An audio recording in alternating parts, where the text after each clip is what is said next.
1년 전 침몰 사고로 295명이 숨지고 아직도 9명이 실종된 세월호. 정부가 이 세월호를 인양하기로 공식 발표했는데 오는 9월부터 작업이 시작돼서 1년 반가량 걸릴 것으로 전망됩니다. 네, 취재기자 연결합니다. 정유진 기자.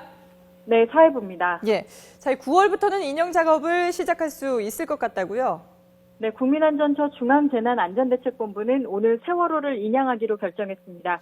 조금 전 박인용 국민안전처 장관과 유기순 해양수산부 장관이 공동으로 발표했는데요. 오늘 인양이 공식 결정되면서 해양수산부가 바로 본격적인 준비에 들어갑니다. 먼저 해양수산부 장관은 인양업체 선정 작업에 조속히 착수하겠다고 밝혔습니다. 먼저 인양업체를 선정하는 것이 첫 번째 과정입니다. 업체를 선정하고 나면 3개월 동안 세부적인 인양 설계를 하게 됩니다. 설계를 하는 동안 동시에 각종 자재와 장비를 확보하고 해상 작업 기지를 설치하고 바다 오염을 막기 위해 배 안에 있는 기름도 제거하기로 했습니다. 이런 과정을 거쳐 9월쯤 현장에 나가 인양 작업을 할 것이라고 유기준 해수부 장관은 밝혔습니다. 오늘 인양이 결정된 뒤 인양업체를 선정하는 준비 기간을 포함해 앞으로 1년 반 정도가 걸릴 것으로 해수부는 전망하고 있습니다. 네, 인양하는 데까지 시간이 많이 걸리는군요.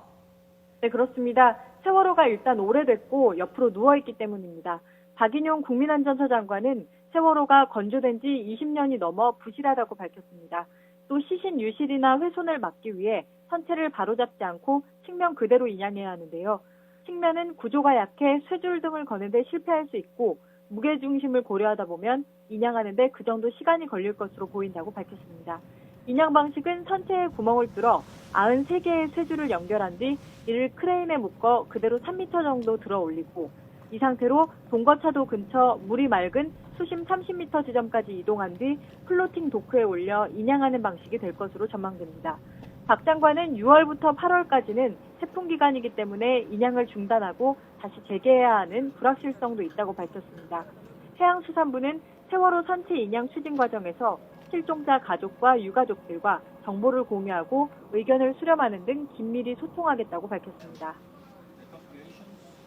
자, 9월부터 시작돼서 이제 1년 반 정도 걸린다고 하셨는데 쉽지 않은 작업일 것 같습니다. 인양 비용은 어느 정도로 추산됩니까?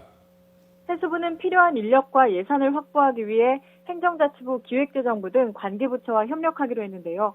일단 해수부는 1,000억 원 정도 예상하고 있습니다. 앞서 말씀드린 불확실성 때문에 상황에 따라 1,500억 원에서 2,000억 원이 들 수도 있을 것으로 전망됩니다. 해수부는 국비로 사용하고 법에 따라 구상권을 행사할 계획입니다. 지금까지 사회부에서 YTN 정유진입니다.